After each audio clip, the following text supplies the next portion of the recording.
You're listening to Leaf Filter Radio, and the guru of gutter protection himself, Chris Coonahan, is here to take your most pressing leaf-related questions. Hey, everybody, Chris here. I understand we have Ron on the line. Ron, where are you calling from? Uh-oh. Ron, are you calling from a ladder? Well, I was. I wanted to ask Chris what I need to do to get my gutters ready to have leaf filter installed. Oh, Ron, you don't have to do anything. A Leaf Filter Trusted Pro will come out and clean out your gutters, realign and seal your gutters, and install Leaf Filter, America's #1 gutter protection system. So I didn't need to get on this ladder? Ron, Leaf Filter Trusted Pros are in your neighborhood and ready to help. Just visit leaffilter.com/day to schedule your free gutter inspection and get up to 30% off. Thank goodness. What was that site? That's leaffilter.com/day for your free gutter inspection today. See representative for warranty details. Promotion is 20% off plus a 10% senior or military discount. One discount per household. You're listening to Leaf Filter Radio, and the guru of gutter protection himself, Chris Coonahan, is here to take your most pressing leaf-related questions. Hey, everybody, Chris here. I understand we have Ron on the line. Ron, where are you calling from? Uh-oh. Ron, are you calling from a ladder? Well, I was. I wanted to ask Chris what I need to do to get my gutters ready to have leaf filter installed. Oh, Ron, you don't have to do anything. A Leaf Filter Trusted Pro will come out and clean out your gutters, realign and seal your gutters, and install Leaf Filter, America's #1 gutter protection system. So I didn't need to get on this ladder? Ron, Leaf Filter Trusted Pros are in your neighborhood and ready to help. Just visit leaffilter.com/day to schedule your free gutter inspection and get up to 30% off. Thank goodness. What was that site? That's leaffilter.com/day for your free gutter inspection today. See representative for warranty details. Promotion is 20% off plus a 10% senior or military discount. One discount per household. This is a Bramble Jam podcast.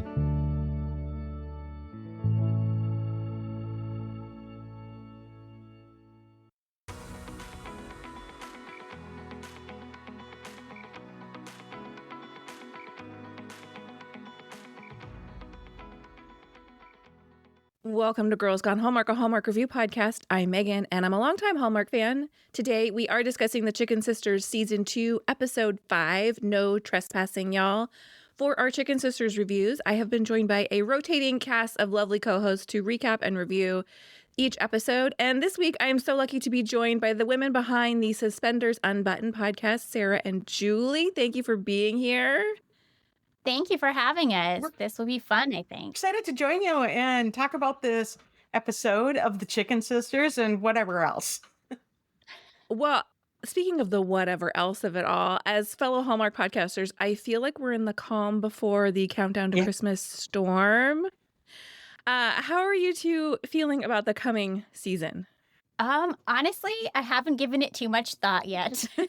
We have a big weekend ahead of us, and we need to get past that first. We'll be in Vancouver for the Wind Calls the Heart fan event. Oh, that's amazing. So once we get past that, we'll probably start thinking about... Well, we can't really. Let's wait and see what they drop. Right? You can't really plan for what you don't know yet. I know. And what are we planning for, people? Because it's on this screen still. Nothing you can do until that final announcement comes out. So sometimes we just randomly do other stuff in the middle of the Christmas stuff anyways. Because because you can control that a little bit more. Right. Yeah. And since we don't review, we have a little bit more freedom there to kind of... schedule your interviews that way. Right. Yeah. Mm-hmm. So let's talk the Chicken Sisters. Our co-hosts have had a variety of different levels of experience with this show. So I'd love to hear your experience with season 1, if you watched it at all, where you are with season 2, just some general thoughts. I watched season 1 and I'm caught up with this. I think I actually missed episode. I might have missed episode 3. I was trying to decide that this morning. Oh, funny. Maybe you missed it. So we actually started on the Chicken Sisters pretty early. We had these big plans to do a book club because we've done that in the past. So we read the book, and then we sort of dropped the ball on that. I think we were not really that interested in it, but we did watch it and are up to date. Yeah. Now, Is it a show that you like, or is it a show that we are watching because We cover you it? feel like you want to be a Hallmark completionist? I had no interest in watching season 2. When you reached out to us, I was like, of course, sure, let's do this. And I've been watching them as they get dropped in the account. And I will say season 2 is better than season 1. I agree. Yep. But it's not something I'm excited about. It's not appointment television for you. Mhm. I will say, Got it. every episode has some things that I just really like. And then it feels like the hits and the misses are on big ends of each other in the episode. So Well, we're definitely going to talk about that in this episode. First, we'll take a quick break and we're going to come right back with our first impression. Thinking about a home remodel but dreading the hassle? Let me put you onto something better. West Shore Home is changing the game when it comes to home remodeling. They make the whole process simple and convenient. No sketchy contractors, no endless delays. Just a smooth experience from start to finish, handled by highly trained employee installers who know exactly what they're doing. No outsourcing, no guesswork, just pros who show up and get it done right. And they don't disappear after the job's finished. West Shore Home follows up with every customer to make sure you're happy. That's part of why they've racked up over 55,000 five-star reviews from people just like you. So, if you're ready to upgrade your bath, shower, windows, doors, or floors, skip the chaos. Go to westshorehome.com, fill out the form, and let us schedule your appointment today. That's westshorehome.com. Remodeling reimagined.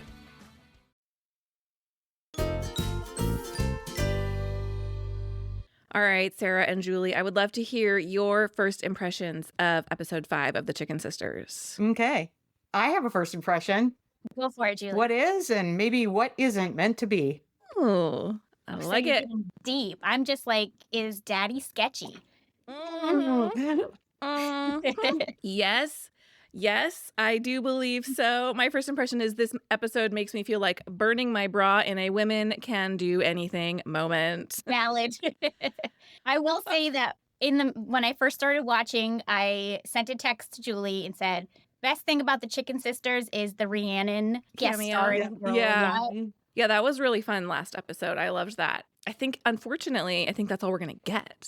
I mean, unfortunately for Hallmark watchers, not unfortunately for the storyline, in my opinion, I feel like she served her purpose and it's in done. that Nikita role. Yeah, I agree. All right, well, Julie, you said you have as many highs as you have lows. So why don't you start by telling us what you liked about this episode? Oh, what I like, the lies jar scene. Yes. So good. Because for multiple reasons.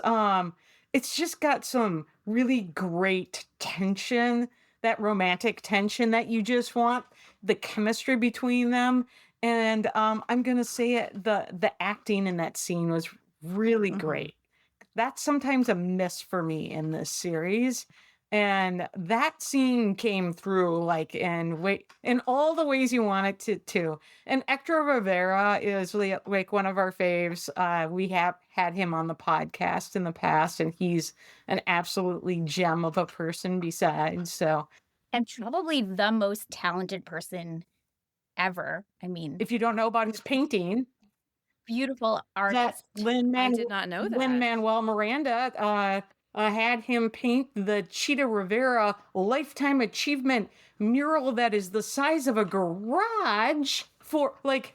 Oh my goodness. We had him on our podcast and he goes, yeah, I'm not going to act for a while because I'm going to paint. And we're like, what are you going to paint? And then that came out. If you go dive his Instagram, There's so many amazing posts, including how he painted it. His painting is, I can't even tell you. There's a reason Lin-Manuel Miranda chose him to paint this incredibly important painting. It's stunning.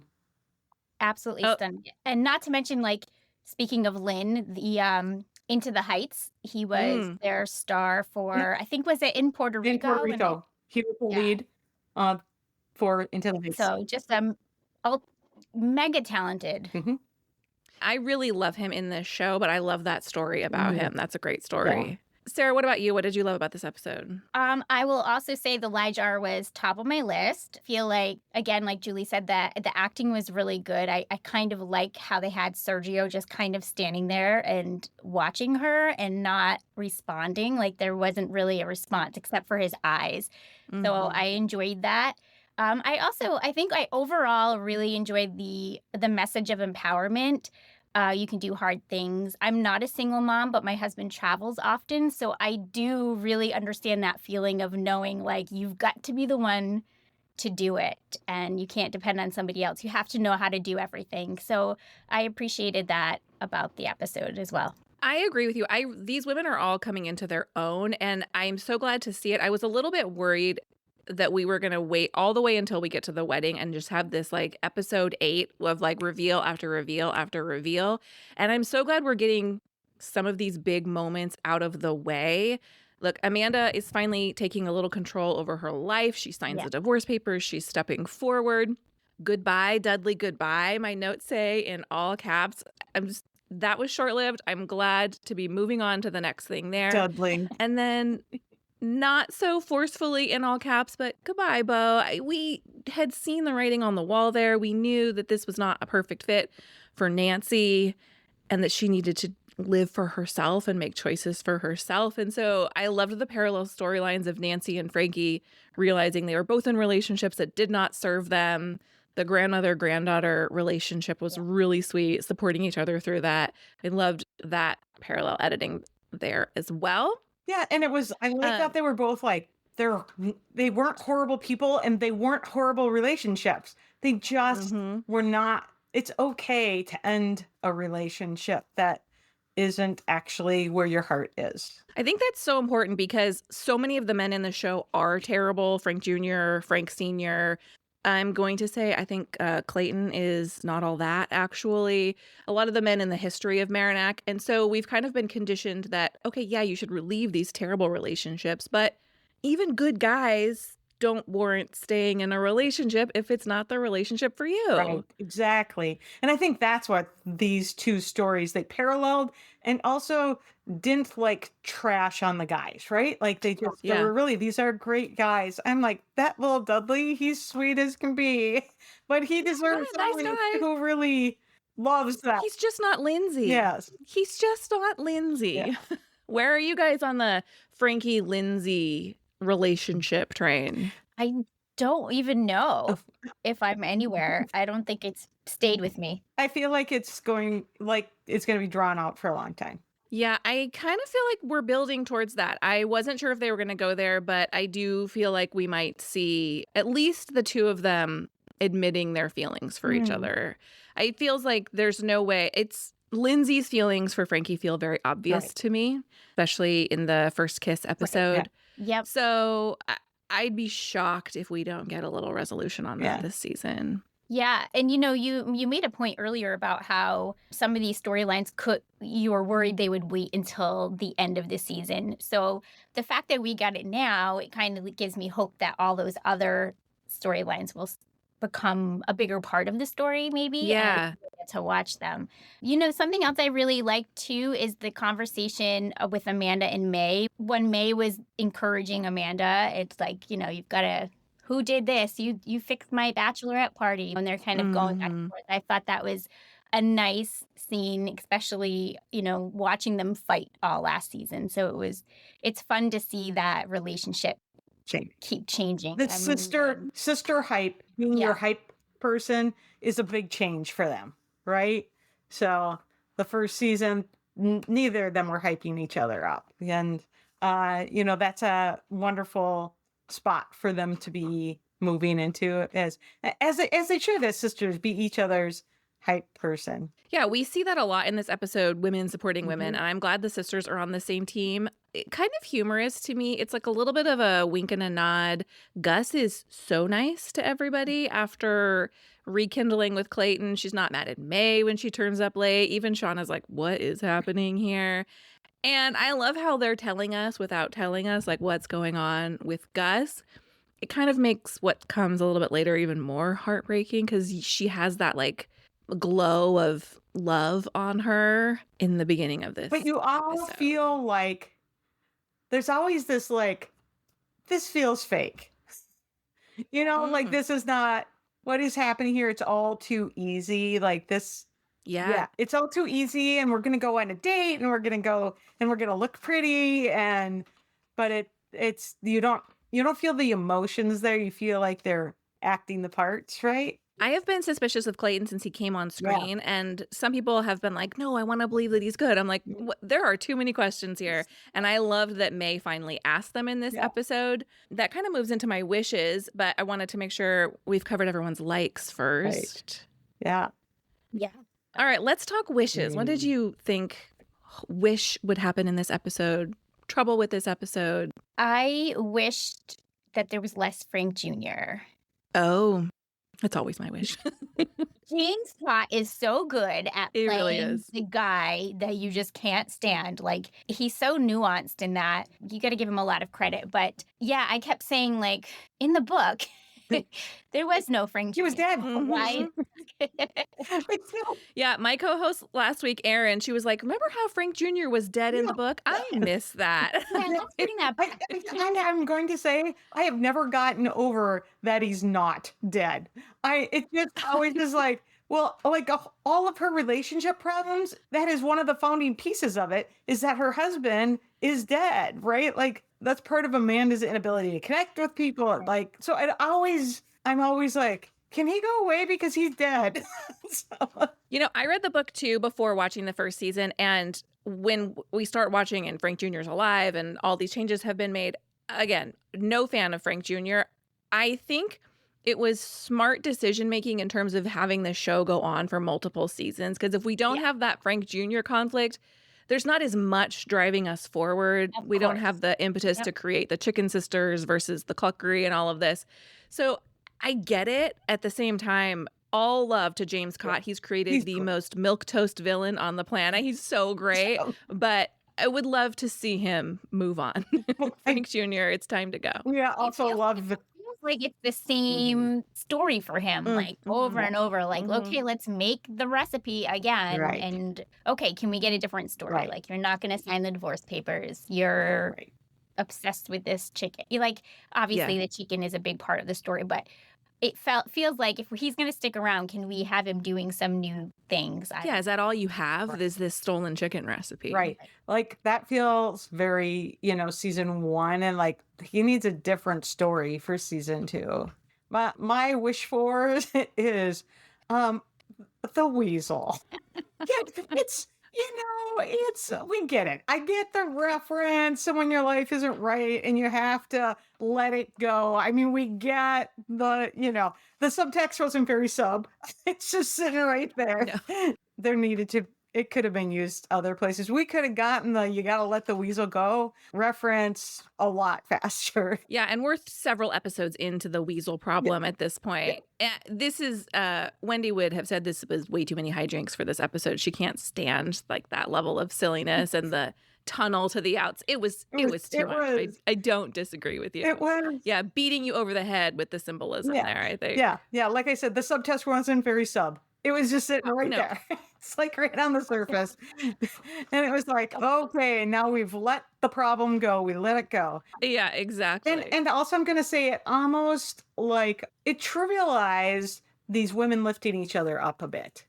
Like it was such an important piece of this episode about these women walking alongside each other and lifting each other up that the weasel almost was too trivial. So I'll side with Wendy. I'll be the Wendy.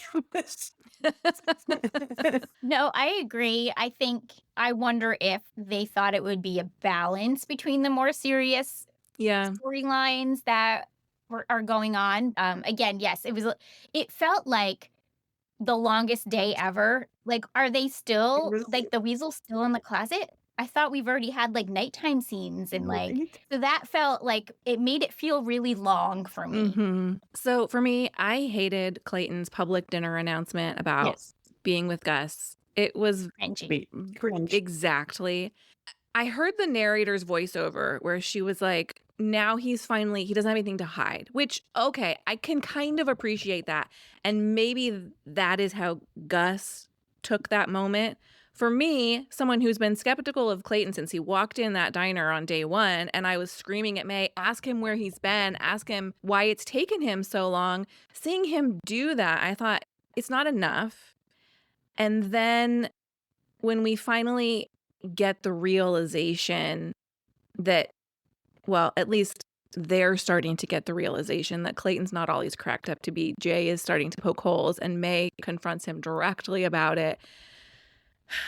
It felt so gross when he's at that final scene with Gus after we know, like, he's just here for a good time. He says, I want to travel with you. And I'm thinking, that's not really who Gus is. Like, Gus wants to be here in Merrimack. She wants to be here with her daughters and her family. Like, she has really come to love this place. She and Nancy are besties. Like, who saw that coming?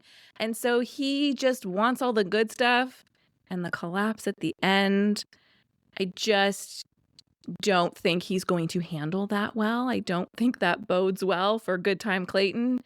I'm not rooting for his demise because these women seem to really want him in their life, but it's been coming. Yeah.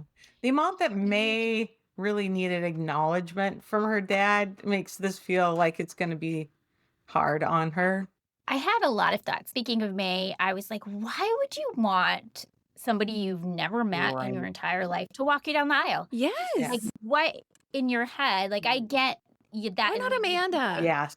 Exactly. Her mom, her, you know, the two of them. Right. That makes no sense to me. Like, I can't wrap my head. I get that. I get how important it was because of that big, huge event. Like, who is my dad? I want to know who my dad is. I deserve to know.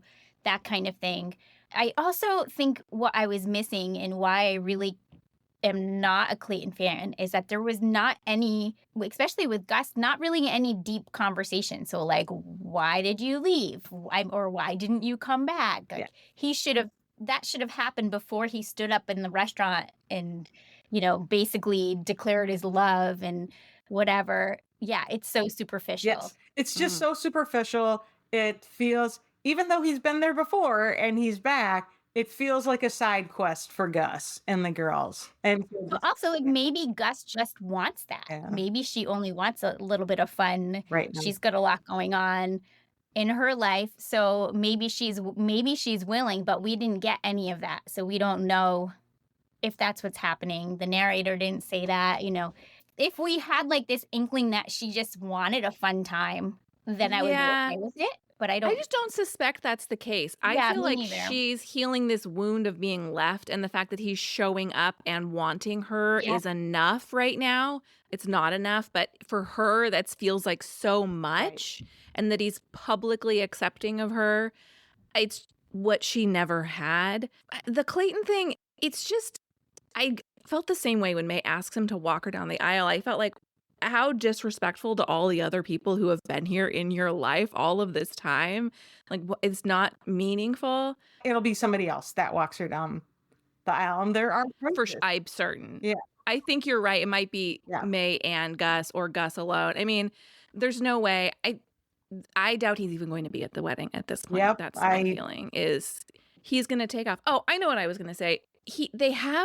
It's a great scene. It's the end of episode 3, Julie, so you may not have seen it, but it's when Clayton shows up to Gus's house and he explains where he's been, and he came back. I came back and I saw you, and I saw the way May looked at you, and I saw you with another man, and then I left. And the great thing about that scene is the acting in that scene. The way she doesn't say a word the entire time, just the way she looks at him is incredible. But I'm thinking, okay, now push harder, because you came back when May was 2 and now she's 30, 28 years later, and it never occurred to you to try again. It's not good enough. Right. Or try for your daughter even. Yes. God, yeah. It's okay that I had moved on. You left me, but you got this kid.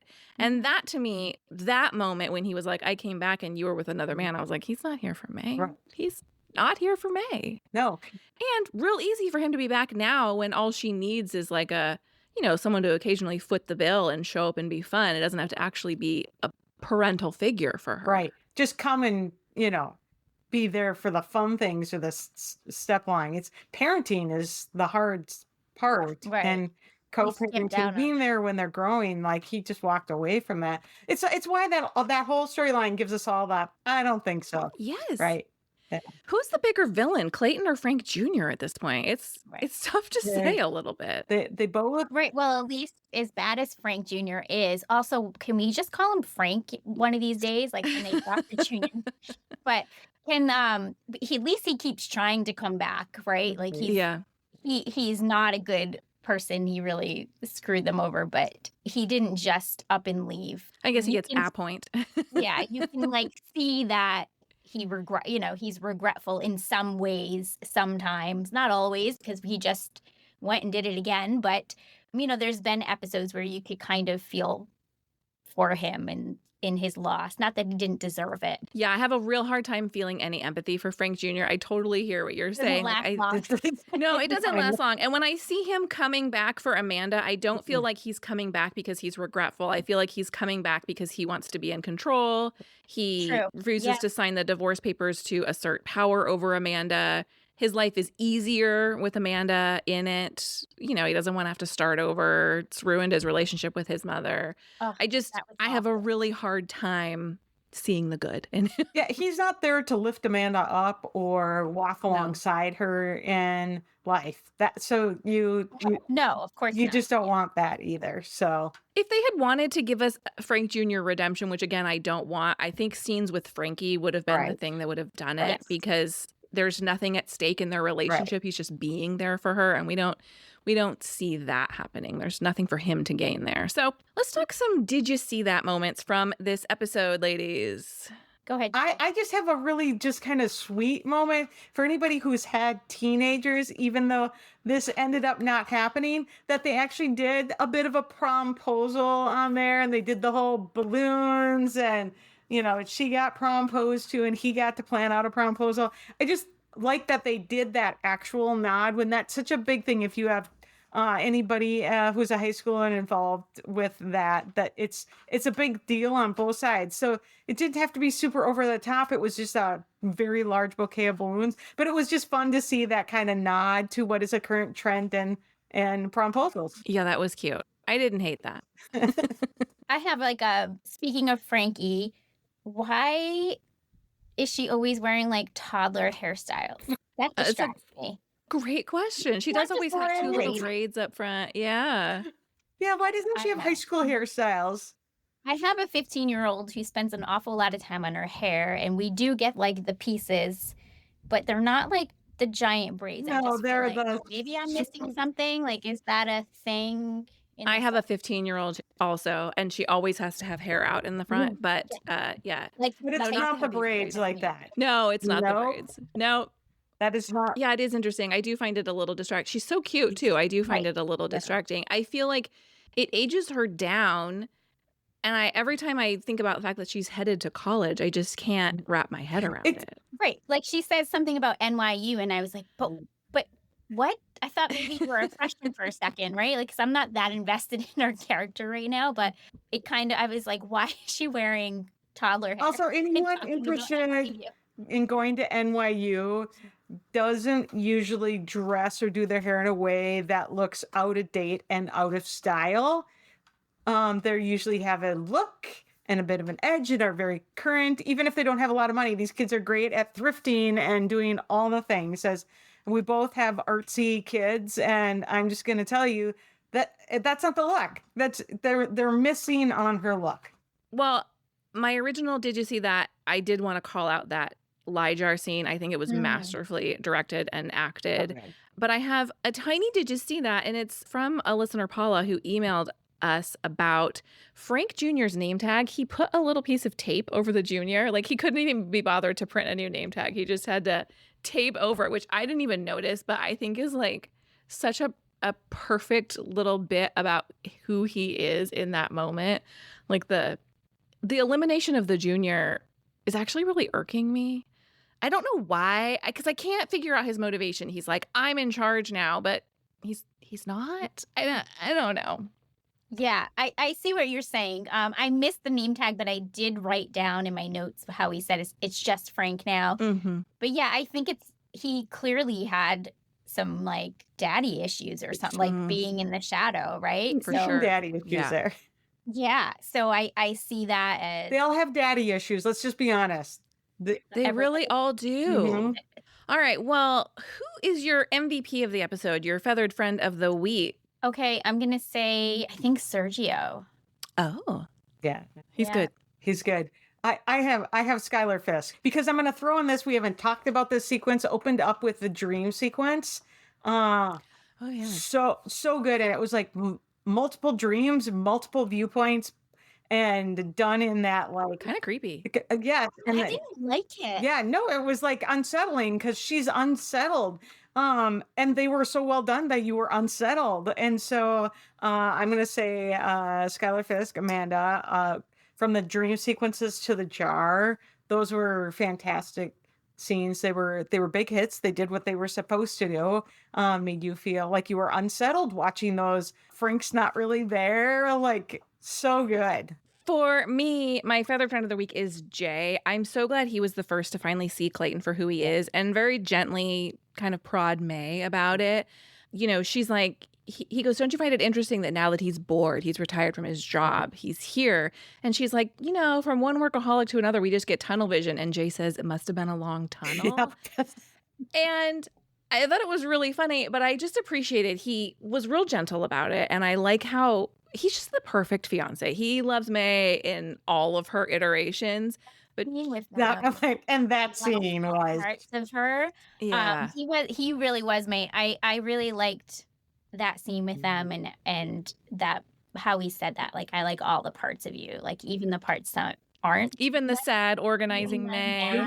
Yeah. the Mad Maid, like all of it. Yeah, I really liked, like, he's the only good guy we have in this. No, Sergio's a good guy. I take that back. But one of the few good guys we have in this show, and he sets the bar high. So I really enjoyed him. He's the only guy we have in a relationship, right? So like we're getting shown something healthy, which is something we don't really get to see. But yeah, honestly though, between Jay and Sergio, they were my MVPs because that tip jar scene and just the look at the way he was looking at Amanda. I loved that. That tip jar scene, the lie jar, when she takes it out, I'm like, what's she doing with the lie jar? Yeah. Like, I just was like, and then as she starts to read each line and drops a coin in for every lie, it was great. And the drama with every drop, it was like, yeah, it was so good. That was really well directed. Yeah, and just the tension in that scene was like, because she is like essentially telling him, no, I actually, not just that I even just had, she's telling him I have feelings for you, but I also not for you. Like, there's like, they don't kind of push that too much on Hallmark. Yeah, if it's a little spicy. Spicy. Liked that. Yeah. Yeah. That's I know, a between spice. that and Like a little spice. Gus's glow at the beginning, there's lots of suggestiveness in this episode. Right? It's a flow. Well, thank you two so much for being here for this episode. Why don't you tell our listeners where they can find you? Well, you can find us on Instagram. We are podcast_Suspenders Unbuttoned on Instagram. We're also on YouTube and Spotify and anywhere else that you find podcasts. And what's your release schedule like? Yep. Whenever we have one. Random. Yeah. We are random releasers. When we have time in our schedules and interviews to release, that's what we do. I totally understand that.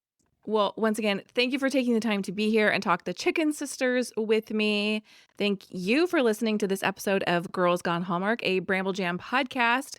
We'll be back next time with more Hallmark reviews, and I think our listeners will be very happy about next week's co-host for our Chicken Sisters review. We'll see you next time. Goodbye. Bye.